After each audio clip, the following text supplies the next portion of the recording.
What if the smallest corner of your home could produce far more food than you ever expected?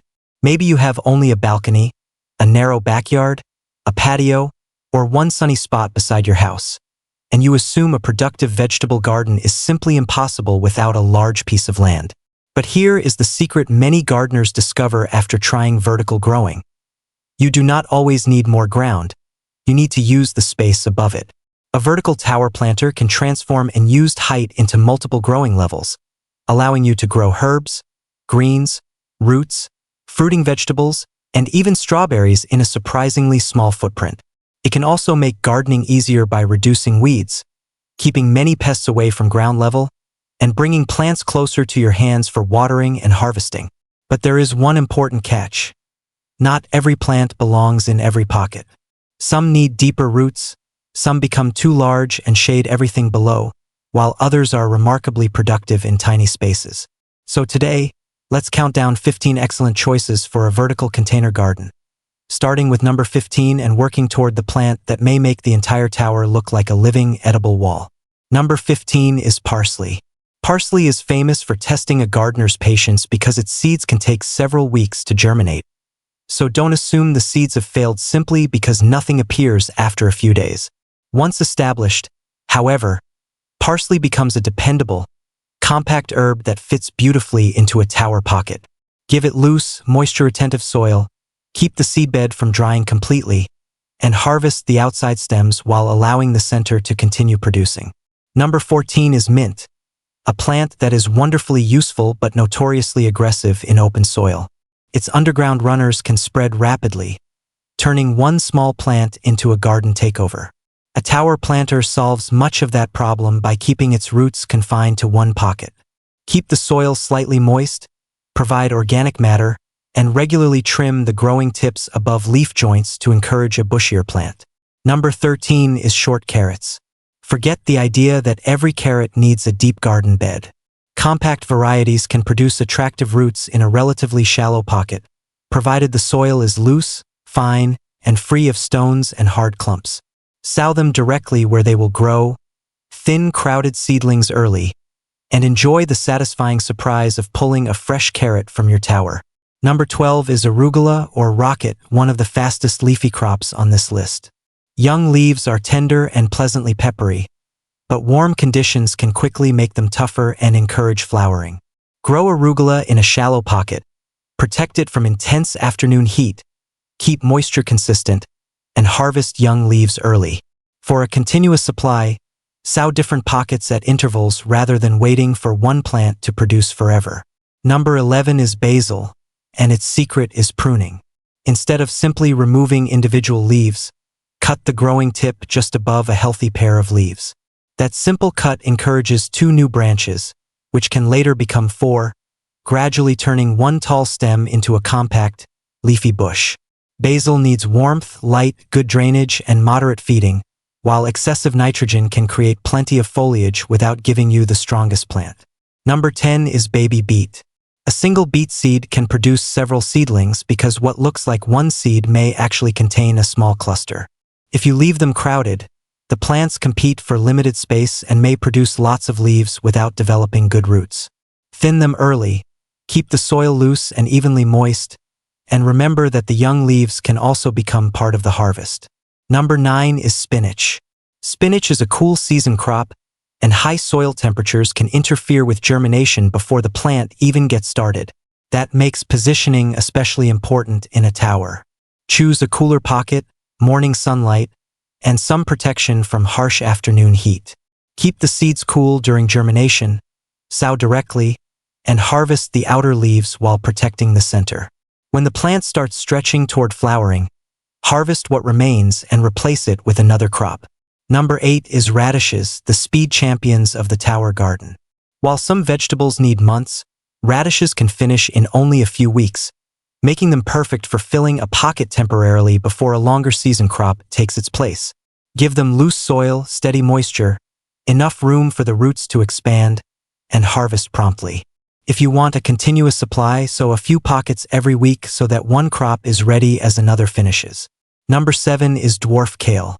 Kale can provide harvest after harvest if you avoid damaging its central growing point.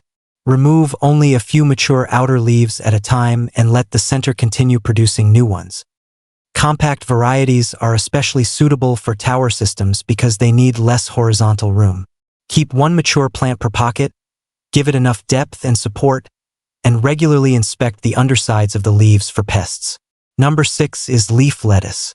Unlike head lettuce, which can occupy a pocket for a long time before producing one major harvest, leaf lettuce gives you flexibility. You can harvest baby leaves, pick outer leaves individually, or cut the whole cluster and sometimes receive another smaller crop. Its shallow roots make it ideal for tower pockets, especially in cooler, partially shaded positions. Succession sowing every couple of weeks can keep fresh lettuce coming instead of leaving you with one large harvest followed by nothing. Number 5 is Swiss chard, a crop that combines productivity with beauty.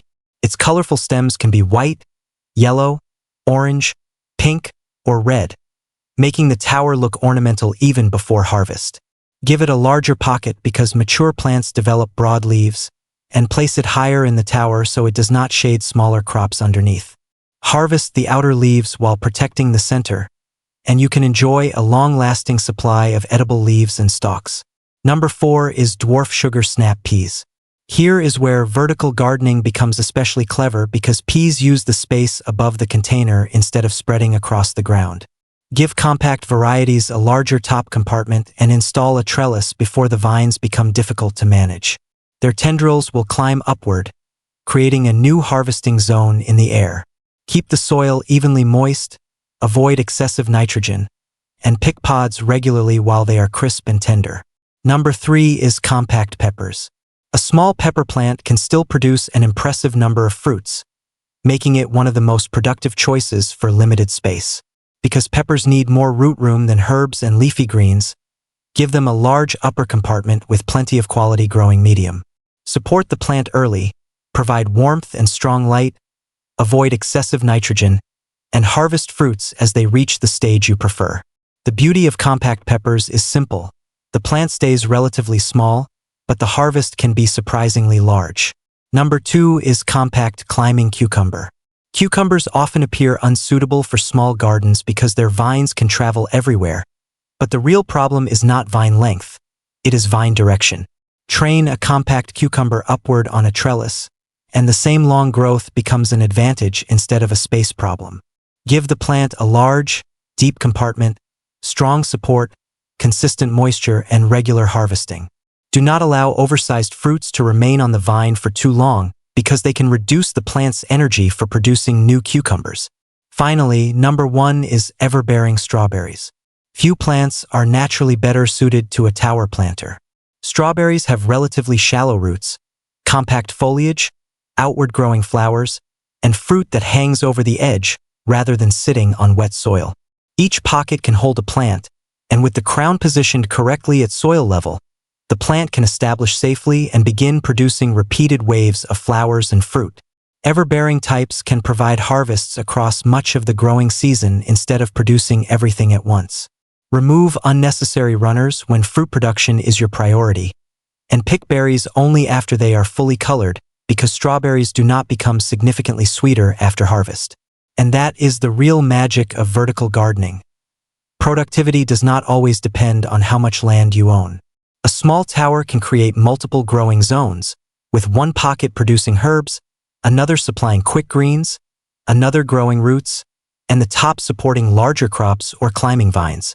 As one crop finishes, its pocket can immediately become home to something new, allowing the garden to keep changing throughout the season.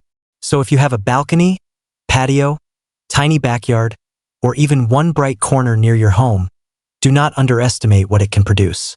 Start small, choose plants according to their root space and growth habit, and let unused height become part of your garden. Now tell me in the comments, if you could plant only one of these 15 crops in your first tower planter, which one would you choose? And if you already grow vertically, share your experience because your tip could help another gardener get their first successful harvest.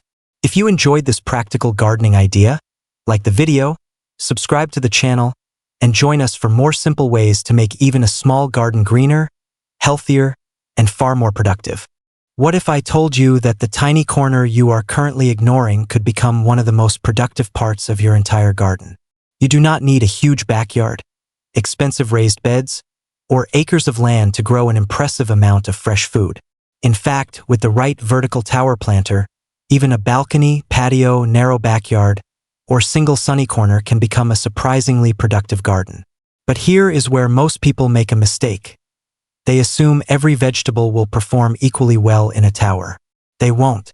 Some plants need deep roots, some grow so large that they block sunlight from everything underneath, while others can produce harvest after harvest from a pocket that looks far too small to matter. And the difference between a tower that struggles and one that stays productive all season may come down to something as simple as choosing the right plants for the right level.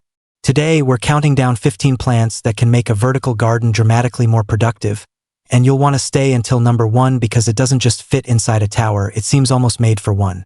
We'll also look at a crop that can give you a harvest surprisingly quickly, another that turns empty space above the planter into a fruit-producing zone, and several leafy vegetables that can keep giving you fresh food from the same small pocket. So before you decide that your garden is simply too small, let's see what you can grow when you stop thinking only about the ground beneath your feet and start using the space above it.